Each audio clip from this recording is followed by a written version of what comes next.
معصوم دعاؤں کو الہی سن لے، میری مغموم صداؤں کو الہی سن لے۔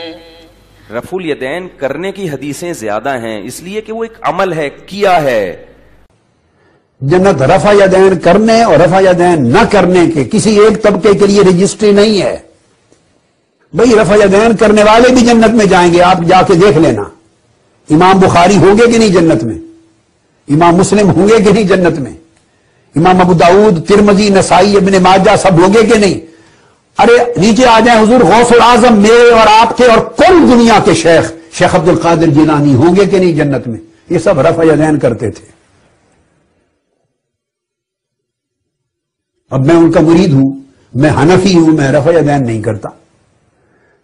بہت ظلم کرتے ہیں، اور ان کے اپنے علماء بھی انہیں روکتے رہتے ہیں کہ اللہ کا خوف کرو، یہ رفع یدین جو ہے نا چل رہا امت میں، اس کے بارے میں یہ حدیث نہیں، تم کیوں ظلم کرتے ہو؟ اس دور میں بہت بڑے حنفی عالم ہیں دیوبندی حضرات میں سے، وہ جسٹس بھی رہے ہیں، جسٹس تقی عثمانی، انہوں نے آپ اپنے جو عمالی ترمذی کی شرح نوٹ کروائی، اس میں خود کہا کہ حیا کرو، اللہ سے ڈر جاؤ۔ یہ سنت جو رفع الیدین امام کر رہے ہیں شافعی اور احمد اور سارے اہل حدیث، یہ کس نے اس کو کہا کہ یہ گھوڑوں کی دم ہے اور یہ جھوٹ بولتے ہیں؟ اسی طرح یہ مدرسہ جامعہ اشرفیہ لاہور، اس کے شیخ تھے مولانا محمد عزیز کاملی رحمۃ اللہ علیہ، ان کی مشکات کی شرح تاریخ کسبی، اس میں بھی لکھتے ہیں کہ جس میں رائی برابری ایمان ہوگا وہ اس بحث میں اس کو نہیں پیش کرے گا۔ حضور اپنی سنت کو میرے بھائی گھوڑوں کی دم میں کہہ سکتے تھے، اگر روکنا بھی ہوتا تو کہتے میں نے بھائی بتایا تھا، اب اس کو چھوڑ دو، اچھا انداز تھا۔ کتنی چیزیں ایسی آپ نے کہا تھا قبریں نہ دیکھا کرو، بعد میں کہا میں نے منع کیا تھا، اب اجازت دیتا۔ قربانی کے بارے میں کہا تھا 3 دن کے سے زیادہ گوشت نہ کو، پھر کہا میں اب اجازت دیتا۔ رفع الیدین روکنا ہوتا چلا تو حضور کے کہنے سے تھا نا، یہ سارے مانتے ہیں، تو آپ کہتے ہیں میں نے سکھایا تھا اب چھوڑ دو۔ جب آپ نے کہا گھوڑوں کی طرح دمے کیوں لاتے، وہ کہہ نہیں سکتے تھے کہ یہ گھوڑوں کی طرح دمے لانا تو آپ نے سکھایا، اگر یہ گھوڑوں کی دم ہے تو آپ نے تو بتایا تھا۔ بہت بےہودگی کرتے ہیں کہ غیر متعلقہ روایت کو اس بحث میں لاتے ہیں، اور اتنا بھی شرم اور حیا ان میں نہیں کہ جانتے ہیں کہ امت کے بہت امام اور صحابہ کرتے رہے، کچھ نہیں بھی کرتے رہے، یہ تو کسی نے نہیں کہا۔ مولانا روشہ کہتے ہیں یہ بے حیا جو کہتے ہیں منسوخ ہو گیا، ان کے پاس ایک حرف بھی نہیں ہے، ہم صرف اتنا کہتے ہیں کہ اگر چھوڑ بھی دے تو نماز ہو جاتی، منسوخ ہونے کا کہاں ذکر ہے کہ آپ نے بند کر دیا؟ اور یہی مولانا عبدالعزیز لکھنوی رحمۃ اللہ علیہ نے تاریخ المسجد میں لکھا کہ جنہوں نے ہم میں سے یہ شرارت کی ہے نا عینی وغیرہ نے کہ یہ منسوخ جھوٹے، ایک حرف بھی حدیث کی کتابوں میں موجود نہیں۔ یہی معرف السنن میں اس دور میں مولانا یوسف بنداری صاحب نے لکھا بھئی آپ صرف سوئی کے ناکے برابر، وہ بھی میں کہتا ہوں کہ اب ابن مسعود رضی اللہ عنہ کی روایت صحیح اگر نہ کرے تو گنجائش ہے، ورنہ بہت علماء تو کہتے ہیں کہ وہ روایت بھی صحیح نہیں، آپ نے چھوڑا ہی نہیں کبھی، سوئی کے ناکے کے برابر گنجائش ہے نہ کرنے کی۔ آپ الٹا حملہ کرتے ہیں، 22 صحابہ کرام سے حدیثیں ہیں، بعد میں بھی ابن عمر کسی کو دیکھتے کہ نہیں کر رہا، کنکریاں اٹھا کر اس کو مارتے، غضب کر رہے ہیں کہ اس کو گھوڑوں کی دمیں کہہ رہے ہیں۔ باقی یہ رفع الیدین کیا تھا اس کے بارے میں علماء نے لکھا بہت، مگر میں 2 باتیں کہہ دیتا ہوں جو اہل حدیث حضرات بھی نہیں بیان کرتے، حالانکہ کرنی تھی۔ ایک تو یہ ہے کہ یہ وہ رفع الیدین تھا جو لوگ اتحیات کے خاتمہ پر کرتے، جب وہ کہتے ہیں نا السلام علیکم ورحمۃ اللہ، ساتھ ہی دائیں طرف ہاتھ اٹھا کر بھی اشارہ کرتے، جیسے دور سے سلام کرتے ہیں لوگ کرتے، بائیں طرف کا ادھر بھی۔ یہ صحیح مسلم میں ساتھ ہی ہے، یہی جابر بن سمرہ، آپ نے فرمایا اس کی کوئی ضرورت نہیں، کیوں اس طرح کرتے ہو، ہاتھ رانوں پر رہنے دو، صرف منہ سے سلام کرو۔ ایک تو یہ غلط رفع الیدین تھا جو لوگوں نے آپ ہی نکالا تھا، حضور نے نہیں کیا۔ اور دوسرا جو ہے وہ مصنف عبدالرزاق میں ملے گا، جو نماز میں آپ نے دیکھا کہ آپ نکلے دیکھا، وہ کیا تھا؟ نماز میں ہاتھ اٹھا کر دعائیں کر رہے تھے، آسمان کی میں دے دوں گا حدیثیں، ہاتھ اٹھائے ہوئے تھے۔ آپ نے کہا کس نے کہا نماز میں سکون سے کھڑے کو، درمیان میں ہاتھ لوگوں نے اٹھائے ہوئے، وہ بھی انہوں نے اپنی مرضی سے شروع کر لیا تھا کہ دعا کر رہے ہیں ہاتھ اٹھا لے، حضور نے نہیں سکھایا۔ یہ 2 چیزیں تھیں، سلام کے وقت اور نماز میں اپنی خوشی سے ہی ہاتھ اٹھا کر دعا کرنا، ان دونوں کو کہا میں فوٹو اسٹیٹ کرا دوں۔ یہ جو سنت رفع الیدین ہے رکوع کے وقت، یہ اس کا مطلب یہ صحیح نہیں ہے نا، یہ بات غلط ہے، یہ سنت ہے، اس کو نہ غلط کہیں، یہ تو اکثریت ائمہ کی جو ہے اولیاء کی، خود شیخ عبد القادر جیلانی رحمۃ اللہ علیہ غنیہ میں لکھتے ہیں کہ سنت ہے، کیا کر رہے ہیں، اولیاء کو مانتے ہیں، ائمہ کو ظلم کر۔ جی چلیے بہت شکریہ بھائی آپ کے کال کرنے۔ تو مولانا صاحب میں نے بھی ان سے بات کی تھی، یہ حدیث صحیح ہے تو ماننے میں تو نہیں آتا. اگر یہ صحیح ہے تو جو بخاری شریف کی اتنی حدیثیں آتے ہیں رفع جانے کو وہ کس کھاتے میں پڑیں گے؟ اور صاف سے صاف بات یہ بھائی کہ آپ اپنی سنت کو اگر روکنا بھی چاہتے تو کیا جیسے بس آج کے بعد نہ کرو. یہ کہنا کہ گھوڑوں کی طرح دم میں ہلاتے ہیں، یہ تو پتا چلا کوئی اور ہی فضول حرکت تھی جو لوگوں نے اپنے طور سے شروع کی تھی. آپ نے ایسا کہا، ورنہ آپ کی سنت جو تھی اس کو آپ گھوڑوں کی دم میں ہلانا سے نہیں کہہ سکتے. یہ انداز ہی بتاتا ہے کہ وہ یہ نہیں تھا رفع دین جو سنت سے ثابت. بہت شکریہ. نماز ظہر ادا کی.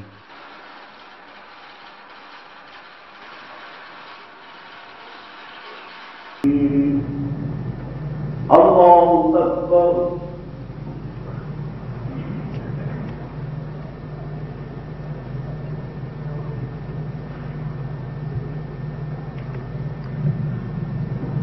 سمع اللہ لمن حمدہ.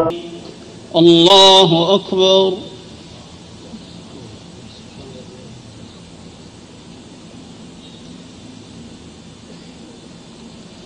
سمع اللہ لمن حمدہ.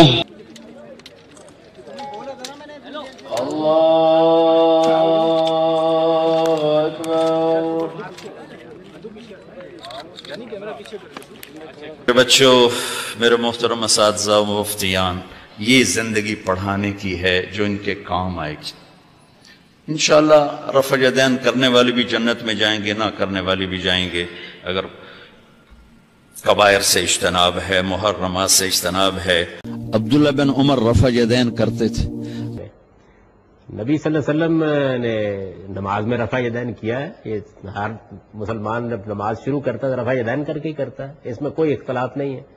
سوال صرف یہ ہے کہ باقی موقعوں پر بھی کیا ہے، معلوم ہوتا ہے کبھی کبھی کیا ہے.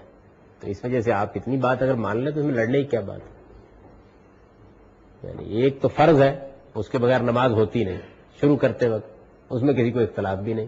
رکوع میں جاتے ہوئے، سجدے میں جاتے ہوئے، اٹھتے ہوئے، روایتوں سے معلوم ہوتا ہے کہ حضور نے کبھی کبھی اس موقع پر بھی رفع یدین کی. ٹھیک، اتنی بات ختم ہو گئی. آپ بھی کبھی کبھی کر لیں گے تو آخر کیا قیامت آ جائے گی. جلال الدین سیوطی رحمت اللہ علیہ نے فرمایا کہ حدیث رفع الیدین رواہ 50 صحابیا. رفع الیدین کی حدیث کو 50 صحابہ کرام نے روایت کیا ہے. اور علامہ مجد الدین فیروز آبادی مصنف قاموس، وہ اپنی کتاب سفر السعادہ کے اندر لکھتے ہیں کہ رفع الیدین کے ثبوت میں تقریباً 400 احادیث موجود ہیں. میں اس میں سے ایک روایت جو بخاری کے اندر ہے وہ میں پیش کرنا چاہتا ہوں. روایت اس طرح ہے: وان ابی قلابۃ انہ رأى مالک بن الحویرث اذا صلى کبر ورفع یدیہ واذا اراد ان یرکع رفع یدیہ واذا رفع راسہ رفع یدیہ وحدث ان رسول اللہ صلی اللہ علیہ وسلم صنع ھکذا رواہ البخاری فی کتاب الصلاۃ. حضرت امام بخاری حدیث پاک کو ایسے کتاب الصلاۃ کے اندر لائے.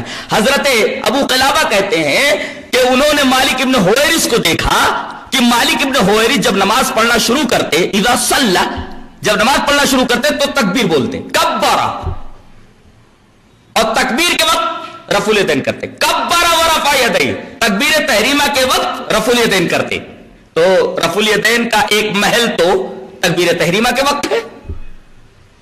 پھر وَإِذَا أَرَادَ أَن يَرْكَعَ، جب وہ رکوع کرنے کا ارادہ کرتے تو رکوع میں جانے سے پہلے رفع الیدین کرتے. وَإِذَا رَفَعَ رَأْسَهُ، اور جب رکوع سے اپنا سر اٹھاتے تو رفع یدیہ، تب رفع الیدین کرتے.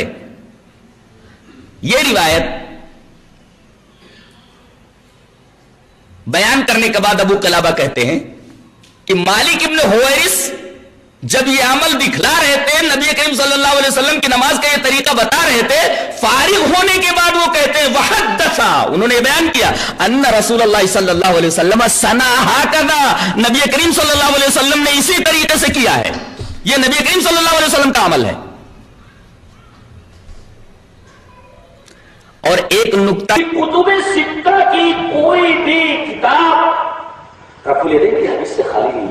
امام ابن ماجہ لا رہے ہیں، امام مسلم لا رہے ہیں، امام بخاری لا رہے ہیں، امام نسائی لا رہے ہیں، امام ابی داؤد لا رہے ہیں، امام مالک لا رہے ہیں موطا کے اندر، کوئی بھی حدیث کی کتاب رفع الیدین کی روایت سے خالی نہیں ہے۔ امام بخاری جو کہ امام المحدثین ہے، امام الفقہاء ہے، وہ لا رہا ہے اس کو۔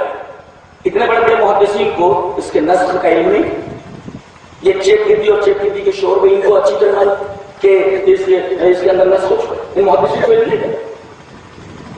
حدیث پاک دیکھیے کتنی پیاری حدیث ہے، اور امام بخاری کی فقاہت دیکھیے کہ یہ روایت ایسے صحابی سے لا رہے ہیں جو نبی کریم صلی اللہ علیہ وسلم کے انتقال سے کچھ سال پہلے ایمان لایا ہے۔ کون ہے وہ؟ مالک بن حویرث۔ چلیے وہ روایت پڑھ لیتے ہیں پہلے، روایت پڑھ اس طرح۔